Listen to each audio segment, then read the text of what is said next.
Good evening and welcome to Rock, Paper, Hand Grenades. I'm your host, Joshua Solomon. And JP is out on a secret mission today. He's out there throwing communists back over the state line into Massachusetts. So we don't want them up here. So as always, Rock, Paper, Hand Grenades is sponsored by the Wilson Hill Pistol Club, the oldest sports shooting club in New Hampshire, located right here in Manchester, New Hampshire at 1732 Lakeshore Road. WilsonHillPistol.org is where you can find all your information about us. We do not have a membership waiting list, as do most of the rest of the firearms clubs in the state.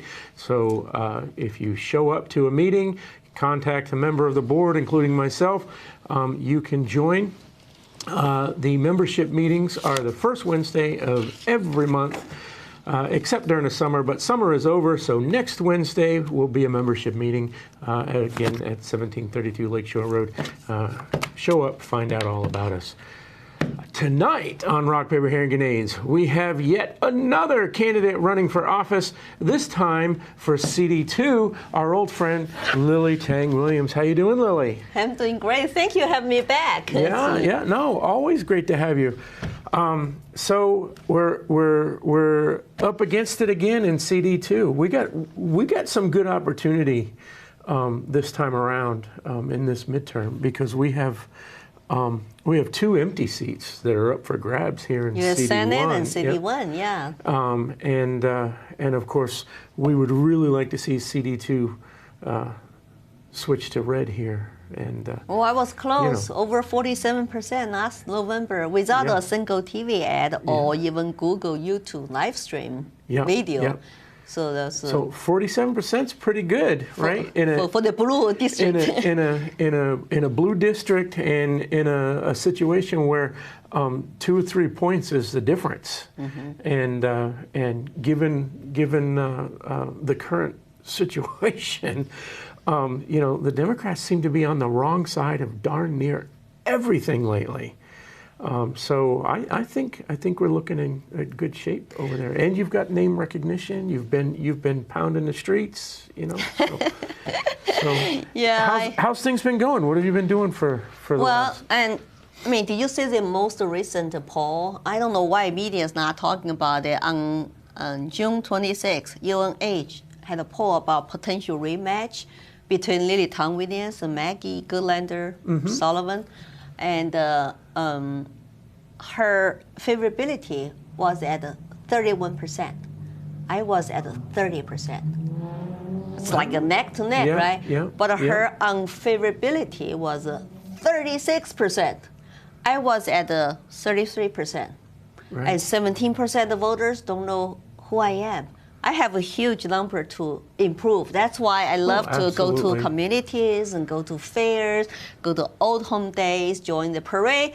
And we do have a Neighbor Day parade with Team Lily, I think at 1 p.m. in Milford. And we're trying to recruit people, volunteers to come to march with me. And we just go out there this New Hampshire way to engage with people, listen to their concerns, to show who I am, and so they can trust me. And since she did not want to debate me 3 times on college campuses last October, so people just traditionally vote for Democrats, and they might not like it so far because her unfavorability is so high. Right. So yeah, I mean, so you've been through this cycle a couple of times over in CD2, and CD2 is hard. And there aren't many Republicans who run in that district. No, we had 13 people last year. 13 people? Yeah, that's the primary. But you still came out on top of that, right? Oh, yeah, I had a huge victory, and I think my next runner-up, I beat him by 8%. And this time right now, it's so earlier. I jumped in April. I wanted to have enough time to raise money, to organize my team. And so I don't have anybody yet, not yet. You don't have a team yet? No, I don't have a primary opponent. Oh, you don't have an opponent yet. I don't know. Yeah. But I guarantee you I will probably, somebody will come in. Yeah. But I mean, a lot of names are showing up over in CD1. CD1, right. but not a lot of names are showing up in CD2.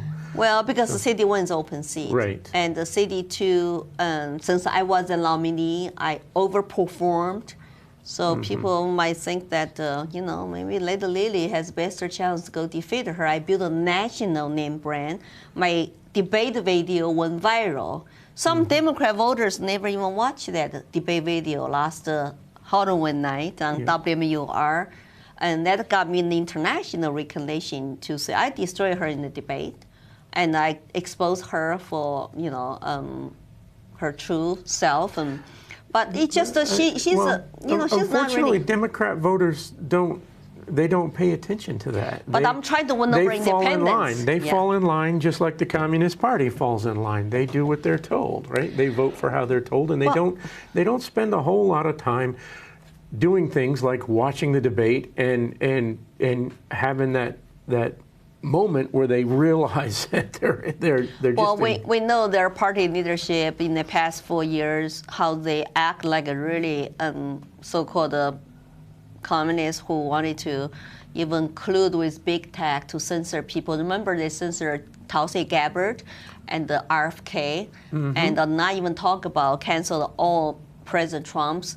He was president after January 6th. They canceled all his social media accounts.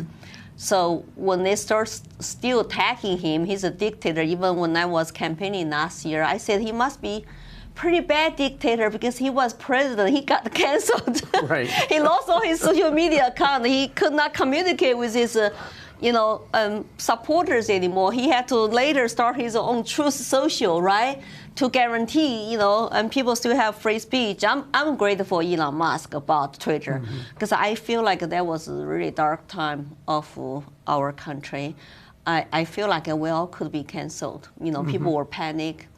But lots of Democrats voters even don't know about that. It's like, oh, really? They're trying to shut down this and cancel that.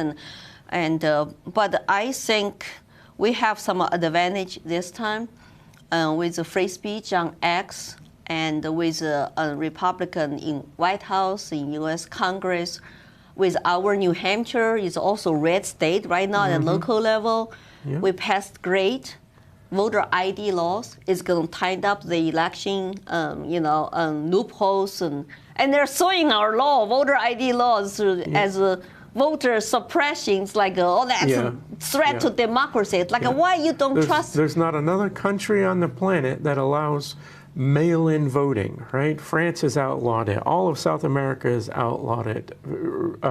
Russia, China, I mean, they have all outlawed these things, and they want you to show up to the poll and identify yourself before you can vote.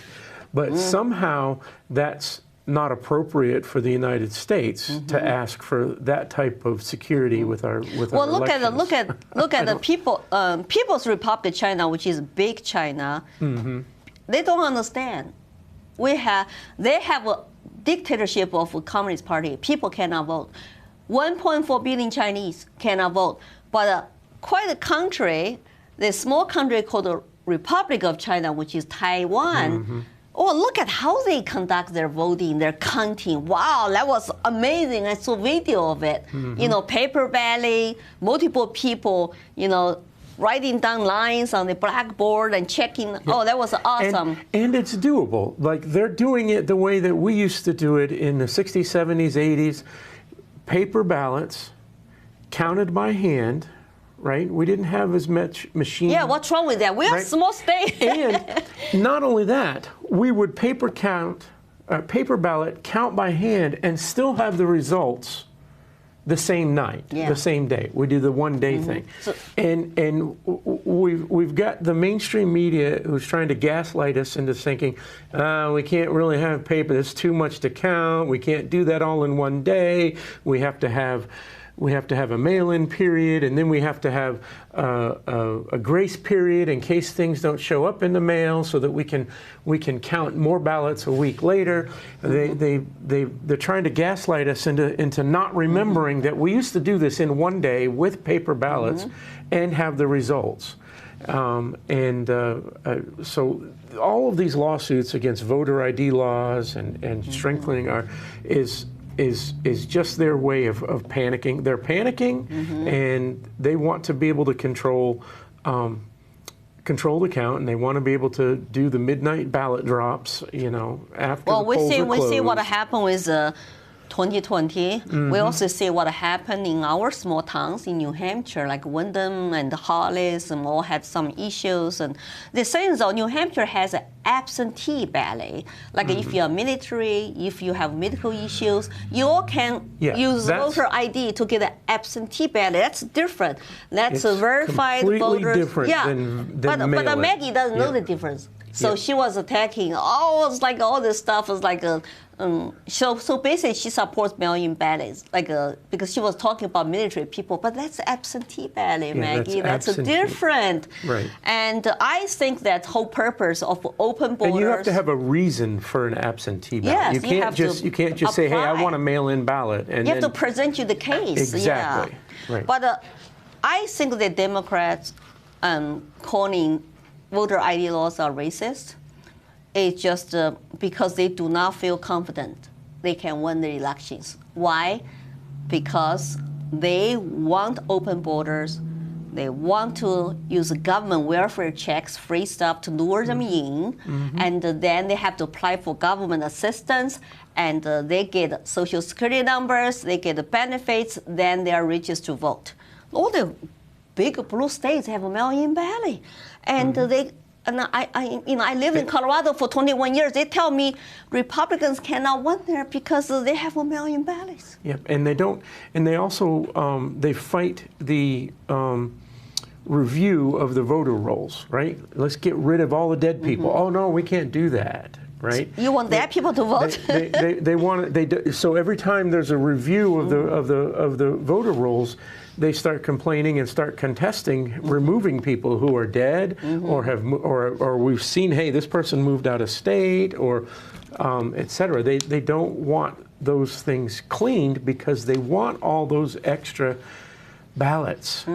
Because they can say, okay, this many people didn't vote, so at 1 a.m. I can dump that many ballots, right? Also, you know that our state, before 2020 elections, and after 2020 elections, we discovered, wow, our Secretary of State office will only purge the voters' file once every 10 years. So there were like 200,000 people are on the voters' roll in New Hampshire come off because now we have law to say every year we got to purge. We got to clean up the voters' file. It used to be once 10 years. Why wait for 10 years? Right.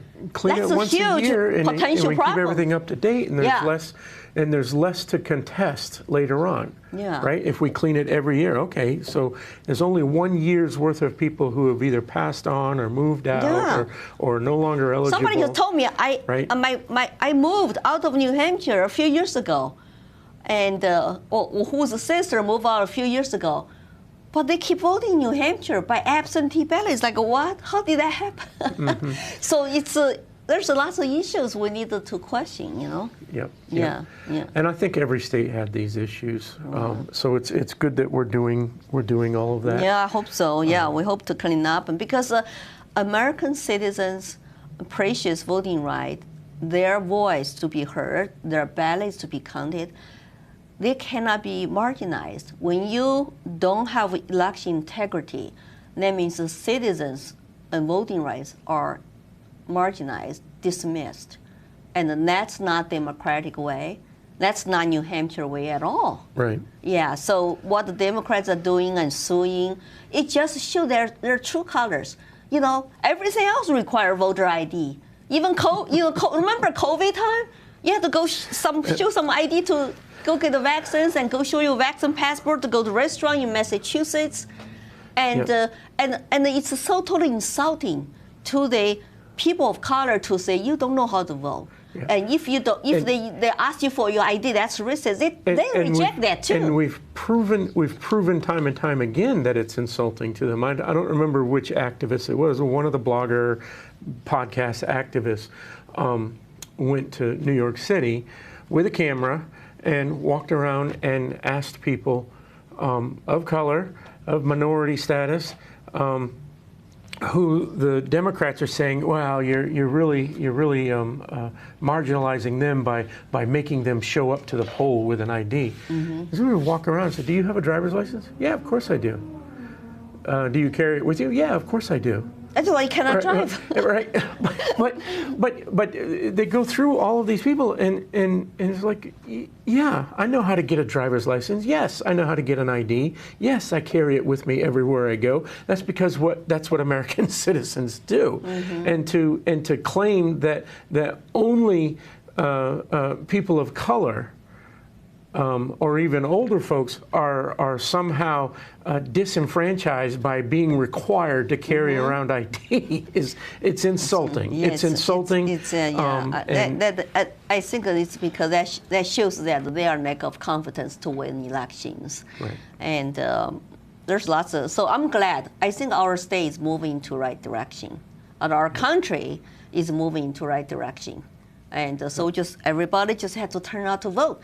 I was told that there are lots of people are not registered to vote, especially some churchgoers and some working class middle families. It's like they either feel they're powerless, they're not going to make a difference, or they think, oh, I'm just not political. But you have to understand, it doesn't matter if you are political or not. The government passed laws to affect your life at the daily basis, your parental rights, and your taxes, and your business regulations. It's all politics. Doesn't matter you like or not. They want you to comply with their laws they passed. Right. And you don't have voice if you don't vote. You should not comply if you don't vote. And the other side of that is if you don't vote, if you don't participate, that's something that they want you to do. Right? As long as you don't participate, we will direct things the way we want to direct. They run things. you over anyway. Some people think by voting, it's like I consent to being governed. If you don't vote, you think that they're going to leave you alone? Right. No, that's not. That's the right that people, some countries are dying to have. It's voting rights. My native country, no single Chinese common man can vote for any leaders. No. And lots of, even I had a conversation with a self-claimed communist in a Nashua bar last year. I mean, after I talked to him, we're nice, respectful, just want to have conversation. He's young, he's a trust baby. Then he discovered, oh my goodness, Chinese people cannot vote? I said, no. I said, if you call yourself communist, you did not know that. That means, and somewhere that the history is not taught to you. It's not telling you the truth, and you need to do research yourself. So we actually shake hands. He said he might vote for me. So having conversations with your voters, with your fellow citizens is great, because you might disagree with each other to start with, then you bonded with each other, and you trust each other, and you persuade each other. I like it. I think that's a great way, especially young people. They just don't know the history. Yeah. So you were born in China, and we've got a lot of China in the news lately. Like you escaped communism, like a very oppressive form of communism, 35 years ago? I came here 37 years ago. 37 years ago. Yeah, I was close. That's a long time, very close. Yeah. We've got all kinds of China in the news. So in Maine, the governor's husband has facilitated the sale of marijuana farms to Chinese investors. So all the money. we got lots of Chinese investors buying up land in Maine. We've got a Chinese investor just bought a huge chunk of land in Nashua. Tell us about that. Like, why are we allowing Communist Party sympathizers to buy up industrial property in the United States? I think when you look back, lots of people's opinions, even some Republicans, they don't realize China has changed. At the beginning, when they started economic reform, joined the World Trade Organization, people thought that if we trade with them, engage with them, and they will become like us, a democracy. And the people will, like each other, do cultural exchange. that approach failed. China, after Xi Jinping became the new president, the new leader, 2012, he became more hardcore communist leadership style like Mao. But here's one thing different. He realized Soviet Union Berlin Wall fall down. It's because that they did not expand aggressively internationally, and they don't want to be like a former Soviet Union and collapse the Communist Party. So they decided under Xi Jinping, we're going to rapidly expand internationally. Belt Road Initiative, Confucius Institute, and come to United States to invest, to buy companies. Look, during COVID, they even bought lots of companies in Europe and failed companies for cheap, and leaked the virus by Chinese Wuhan lab in order to buy up Western companies and take over.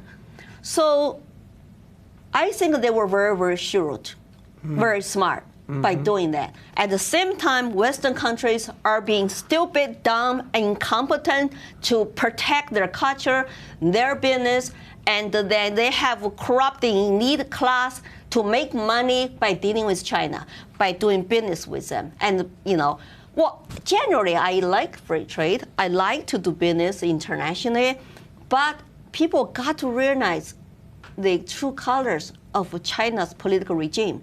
No matter how big their economy gets, it's one-party dictatorship. They control everything. It's called a totalitarian regime.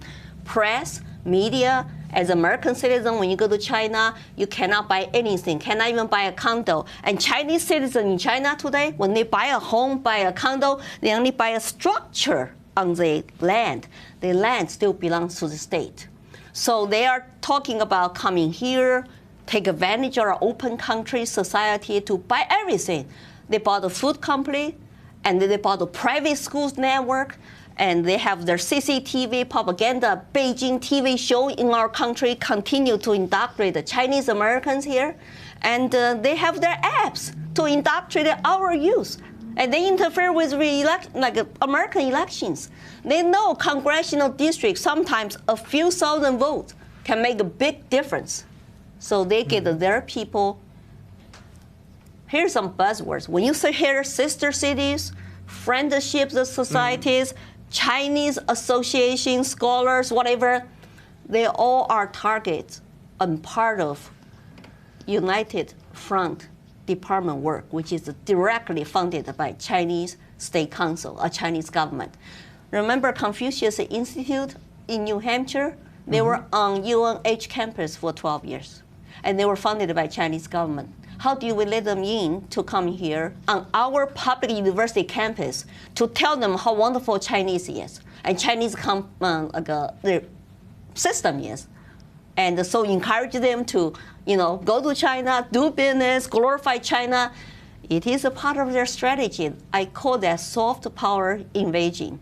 So when I discovered this tipped information, they are in Nashua. Zhong San, the #1 richest man in China, billionaire. His largest beverage company in China come to Nashua, closed very quietly on January 31st. 23 acres with a huge one-story modern building, warehouse, and paid 4 times more than appraised value. And at the beginning, he said it was an anonymous buyer. I was shocked. So I started to go on Jack, his show in May to talk about this.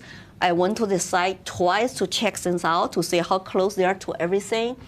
It's a very strategic location. And because I exposed that, and people tell me, Daniel Webster College also sold to Chinese company 2018. This is 54 acres university campus right next to Nashua. When I went there that day, an airplane took off behind me.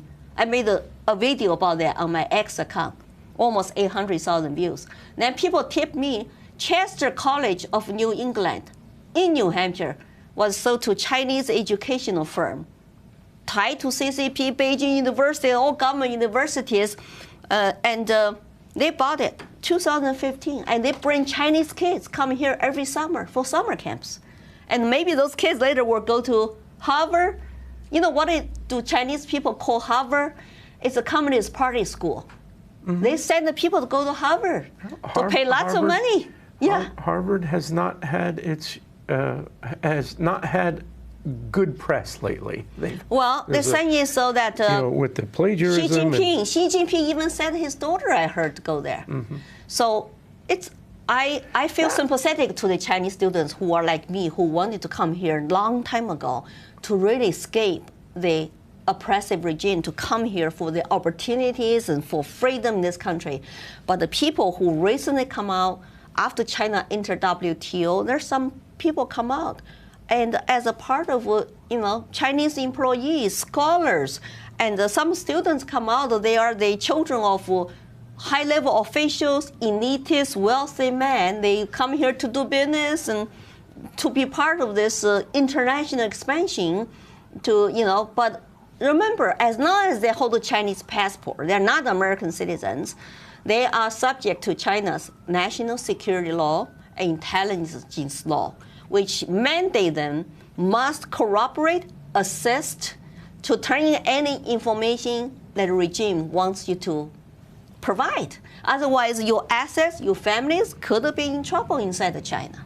So do you think that's why, we hear all kinds of, I think Trump even endorsed bringing over, 600,000 Chinese students into American universities. Yeah, it was just like a couple of days ago. Yeah, I talked about that too.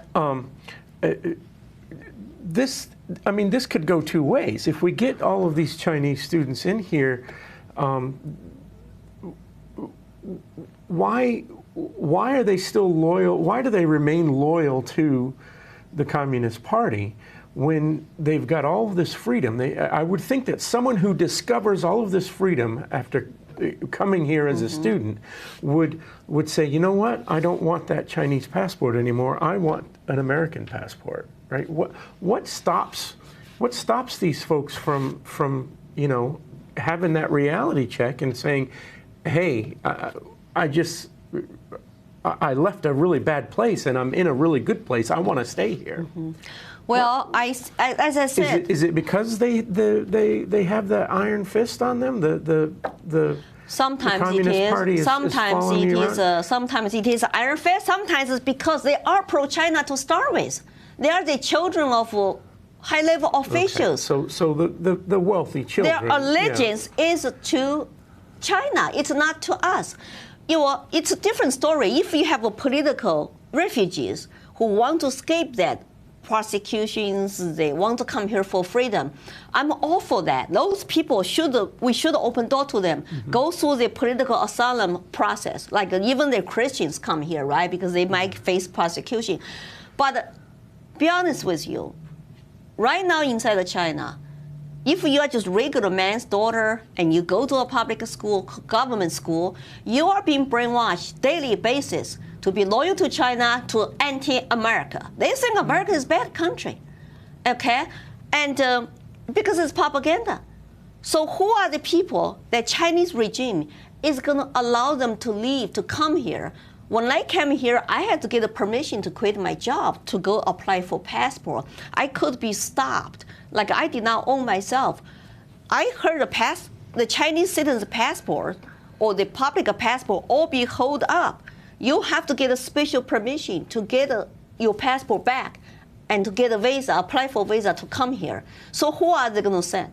Well, even under Biden years, the FBI director said there are cases of military economic espionage in the United States by Chinese nationals daily. I have a Chinese law degree. I'm qualified to go to court as a China expert witness. I work on some of those federal cases. They come here, they have agenda. They have, some kind of requirements. So let's say they come here to study science, math, engineering, and then they're going to go back to China, work for Chinese government, work for military, and how much know-how, secrets they can learn, they can steal from the United States, and not even talk about how much relationship they can build with American politicians and decision makers. Chinese are all about connections. 关系 is connections. So you do business, you do trade, and they are cozy with the politicians. Look at the Fang Fang, right? Fang Fang sleep with Eric's, the representative from California, a driver of, Feinstein, the senator was Chinese. Recently, a spy staff worked for Casey, the governor of New York. It's like we don't vet them. We just open our door to those people. And I know the Mandarin Chinese. I read in the news. I know. So I'm like a watchdog now. I watch where they go to buy land, to buy companies, because I read extensively in Chinese, watch a Chinese podcast. And so I know. I've been following them for 10 years. But I never knew. Like they'll be so close to me in New Hampshire. So it's my duty to speak up, to tell all people. So what do we do about this? We've got folks who have, he bought it. It was originally anonymous buyer, right? Mm-hmm. But now we know who it was. Mm-hmm. It's a very powerful Chinese Communist Party sympathizer. And they're buying these properties, like you said, in strategic locations. Down south in Texas, we've got properties that are being bought up right next to military bases, right? I mean, farmland, yes. Yeah, farmland next to military. Farmland along the border, on the southern border. What's the solution? How do we take it back? Well, can we take it back? This Longful Spring purchase kind of escaped federal government review. Under Treasury Department, there's a CFIUS, which is a Committee on the Foreign Investment in the U.S., a committee supposed to review it to say if you are within the certain radius of military installations that violate our national security space, then you will not be approved to buy. So this location is within 90-something miles of to Cape Cod Joint Base. That's a very important joint base in Cape Cod. 90 miles, so that's already within the 100 miles. And so did Daniel Webster College. And not even talking about, we have 3 airports. Nashua is just right next door. Then you have Manchester, you have Boston. Then we have air traffic control center right there for the whole entire New England regions. Yeah, then you have Regional ATC is right there in Nashua. L3 Harris is cross straight from that location. BAE is a few miles away. Then not even talk about, we have a New Boston Space Force. We have a Portsmouth Navy Shipping Yard. And there's just lots of sensitive areas. And they did this quietly during the 2 president transition period, without reviewing, without applying to be, approved. And also before our New Hampshire passed so-called China bill, which is if you're from 5 adversary countries, as a national of that country, any real estate project investment within that 10 miles need to be, you just cannot do it in New Hampshire anymore. But that got signed into law in July in the budget. Did not even pass the committee. So they did all this very quickly.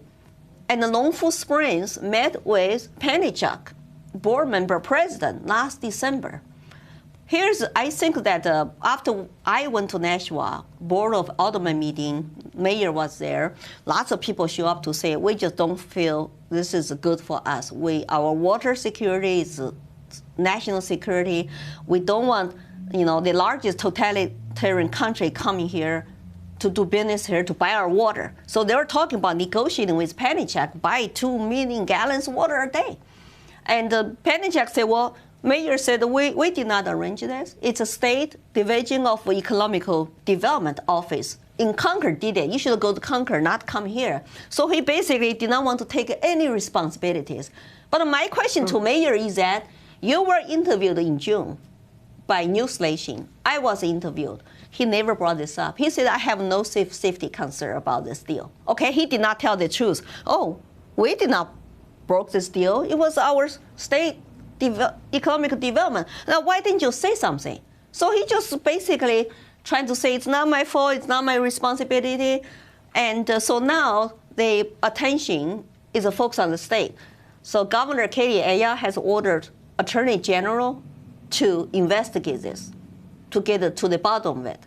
And the executive counselors have requested the director of Division of Economic Development, the commissioner, Caswell, to come out to tell them what's going on. So it's going to be an investigation process right now. My fear is that essentially nothing will come of it. Like it will die, it will fade away. But because it was something that took place before the law was signed, the attorney generals are going to come back and say, yeah, you know, that has to be grandfathered in because there's nothing we can do about it. But they violate federal law. So they're still within their 100 miles of joint base. All right. So then we need to get the feds involved. Yes, I am. Are the feds involved?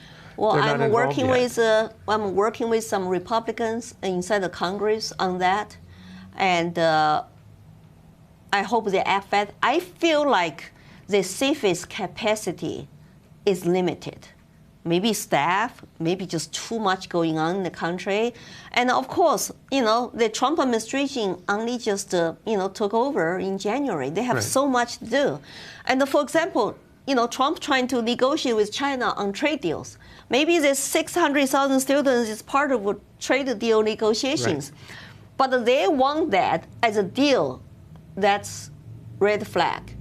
And the Commerce Secretary said, oh, because if we don't let those foreign students come, 15% of our colleges will go under.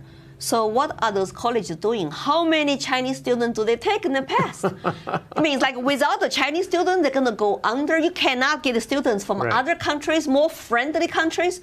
I don't buy that. And if you and in order to entice that 600,000 to come over, we're obviously giving them tuition breaks and other benefits in order to entice that, right? So just give those benefits to American students who want to go to college, right? Well, actually, they make money from international students because when they come here, unless you give them a scholarship, those students who come here, they have money to pay international tuition. As I said, they're the children of the rich and powerful. Right. They can come here, go to Harvard, go to Columbia, for international tuition, and then buy a BMW cash. So they have money. Money is not the issue. But as Americans, we need to ask, is that money deciding everything, or is our country interest comes first? Mm-hmm. So that's why I'm telling people, I'm an American first. And I support President's American First agenda. But on this issue, I don't know who is advising him, because Rubio just talked about we need to revoke some Chinese students' visas because they're pro-CCP. They're engaging in and that was like last week or the week before. We just went through this business of revoking Chinese visas. Yeah. And also, how many Chinese nationals come in under Biden through the open borders? Right. And where did they go? Are they in New York, in California, Illinois, all the big blue states and sanctuary cities? How many of them are in Massachusetts, next door to us? And we have not even deported find those people, unless they have a legitimate political asylum case. Otherwise, they need to be deported. And before we even settle that, we're going to invite 600,000 students more. And as I said, the Chinese consulates in this country are behind and supporting lots of Chinese students associations, scholar associations, Chinese American friendly associations. They all are engaging with the Chinese government and doing this stuff they should not be doing in this country. And because I speak the truth, because I love this country, I'm a patriot. And I get a death threat as American citizen. I cannot go to China with my family for the last 10 years. Right. And then they're still trying to discredit me because I'm running campaign now and trying to say, oh, she's a China spy, don't vote for her, blah, blah, blah. It's just, now you see, I'm the one who shedding light on their infiltration into our country. Right. So, given that, there was this thing not too long ago about Chinese police forces, Chinese police stations right. In New York and other places. Right. Tell me about that. The Communist Party is trying to enforce communist law on Chinese nationals in the United States. Well, that's why China under CCP dictatorship is called a transnational oppressive regime. And they're not just after the Chinese nationals. They are also after Chinese Americans, Chinese green card holders. You know why so many Chinese will not support me in this country, donate to my campaign? They're afraid because I'm an anti-CCP Republican candidate. And they're afraid to support me, donate to me. They might have trouble even to go to China with their families. Because I'm on blacklist, they might be on blacklist. And some of them are not political, and some of them are truly afraid to do anything politically. How many people like me openly come out to expose, oh, they're in my state, they're in my city, this is not right. But you're willing to expose more than all of the Democrats in the country put together. They're just willing to bend over and concede to the Chinese control. Well, lots of Democrats are cozy with the CCP. Yeah. Look at the news, they went to China, right? Mm-hmm. And trying to offer them tax incentives to come to his state to build a green new energy, factories, so that's the crazy part. China does not care about environment. They pollute the environment. Their people don't have fresh air. They build a coal plants almost every week. That one always gets me, right? Is that we've got Democrats in this country who are constantly telling us to go green, alternative energy, wind, solar, all of these things, electric cars and all of that stuff. And they want us to sign on to the Paris Accords or whatever they were for the international community. But China was never going to sign on to it, and China's pushing every other country in the world to sign on to it. Meanwhile, like you said, they are full speed ahead on coal and oil, and they are the largest polluter of the environment in the world. And nobody holds them accountable. Exactly. Yeah. And no one's insisting that they be accountable. None of the Western countries, none of the liberal Democrats in this country, none of the liberals in France or any of the other Western countries have any intent to hold China accountable for that.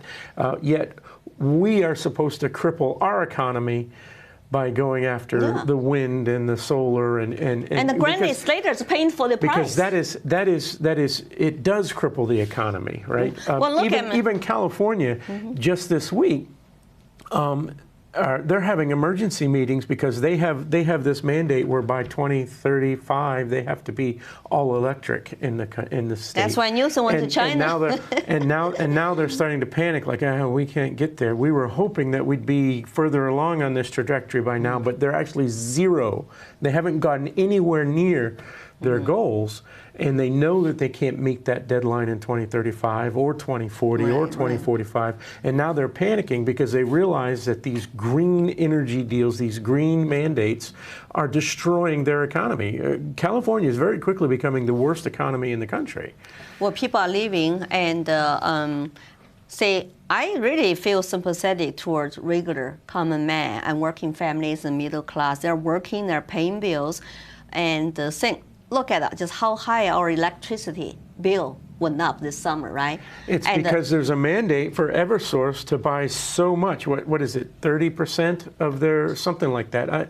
There's a percentage that they're mandated to have as green renewable energy. So they're not allowed to have coal. They're not allowed to have oil. They have to have so much percentage of the electricity that they generate comes from these alternative sources, and that is starting to hurt us personally. Our electric bills are going up because of it. Well, New Hampshire is They don't use that as an excuse. They won't tell you that. But it's not the Eversource, alone. It's we are part of ISO New England electricity grid. Mm-hmm. We are surrounded by blue New England states.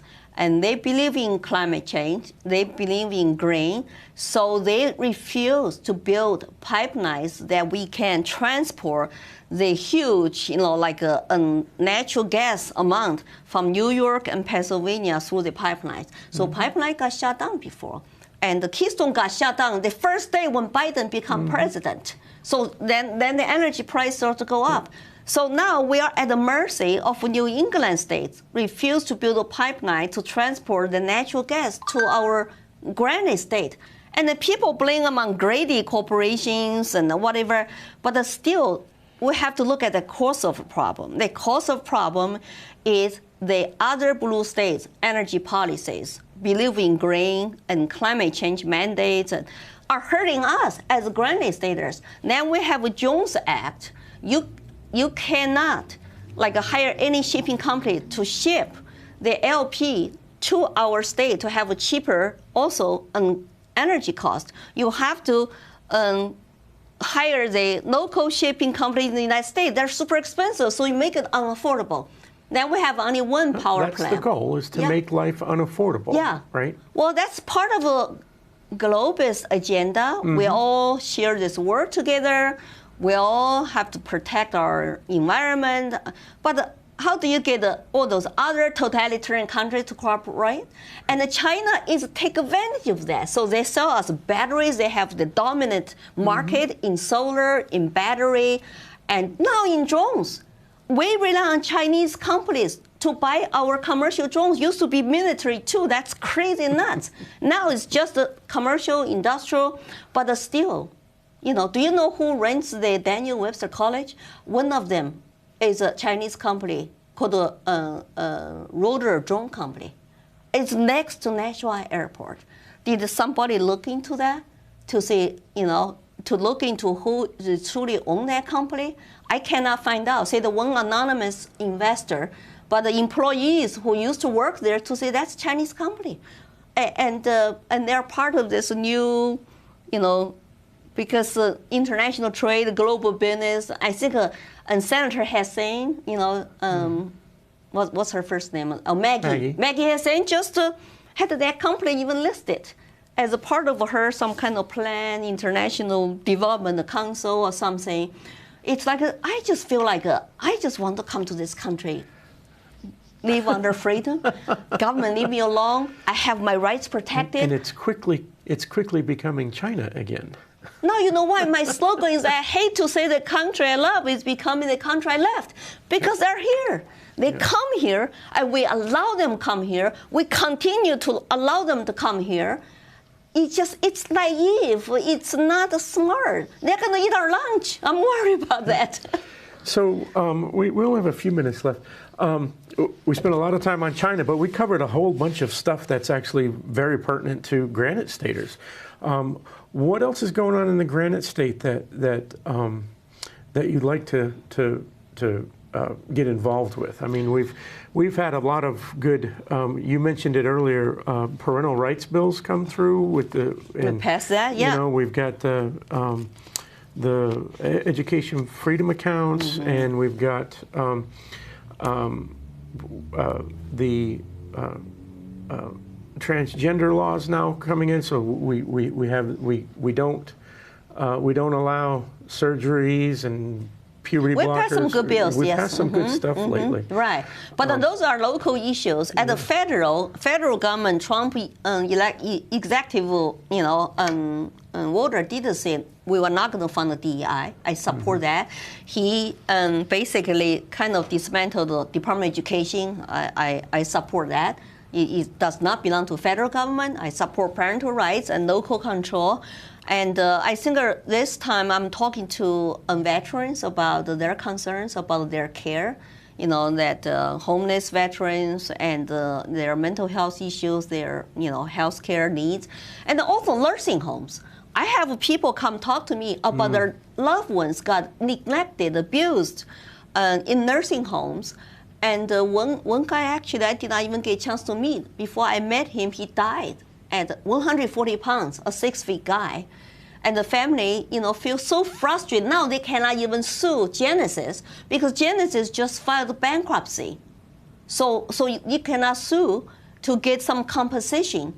Oh, it's so sad that, and they own lots of facilities in our state. What's going to happen to the victims? So I want to maybe go to some of those victims and to listen to them. And they actually reached out to Maggie, and Maggie's people told them, oh, it's a state issue.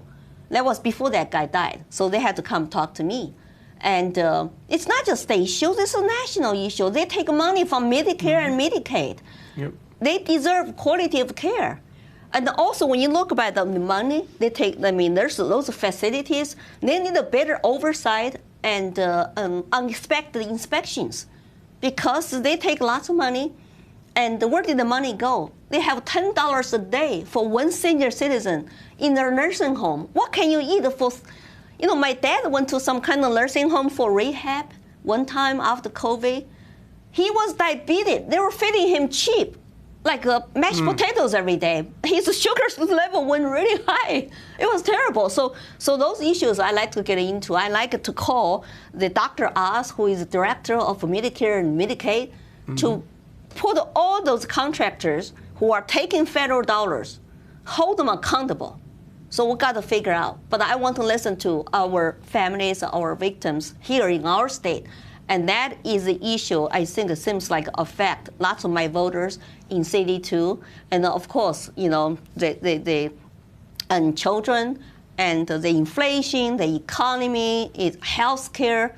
Those are the real people's issues. I like to listen to them and to see what I can do when I elected at the federal level, what the proposal I can make, offer solutions, right? If you just go listen, then you don't have solutions, but the solution will come from, you know, education to know, you know, the issues that exist, then to look at what the federal, you know, like at Congress, what I can do. And so I'm hoping that invite me. So if you have a nonprofit, if you have a service, what I think you have victims, and you like to say what the federal government, but what I cannot do is local property taxes. That's a local issue. Right. People are complaining about that too. And it's I think that's more like state. You've got to get involved in local politics to do that. And you've got to show up to your town meetings if you're worried about your taxes. 9% people voted in Claremont last spring for local elections. And now they have $5 million budget in the hole. What did you show up to vote? Last year, 9% voted. So that property tax go up. My town where it's very red town. Maximum 30% people show up to vote at local elections. Yep. Then please don't complain about your property tax go up. Your school board man sucks. Do something about it and show up to vote. Yep. You know, and otherwise talk is just cheap, right? Right. Yeah. All right, so we are at the end, and that went fast. So let our viewers know how they can get in touch with you and what you're doing. You said you're doing a Labor Day parade in Milford. Yes, I have a Labor Day parade in Milford, 1 p.m., but we're going to line up in Milford High School at 12 p.m., and we will need a big showing. I'm a grassroots candidate. I don't have money to pay people. Maybe Maggie will, and to join the parade. So I want people to show up. And it's on Facebook. And there's an event pinned to my top. My page is Lily for Congress. And also follow me on all the social media. I'm very active on X. With 250,000 people follow me. X is Lily for Liberty. That's my handle. Then I have a personal Facebook, I have Instagram, I have YouTube channel. But whenever I make some short video, put on X, it goes far. You know, that's how I shed the light on this national purchase. And that's my website, lilytangwilliams.com. You can go to support me by making donations and by sign up to volunteer or to buy my T-shirt in Lily's store. I have lots of cool T-shirts like a Live Free or Die, American Patriot T-shirt. But you know, I'm asking for your support and check me out. Tell my campaign to your families, to your neighbors. You know, and thank you for having me back. Thank you for coming. Yeah, that's great. All right, thank you, Lily. All right, we'll see you next week.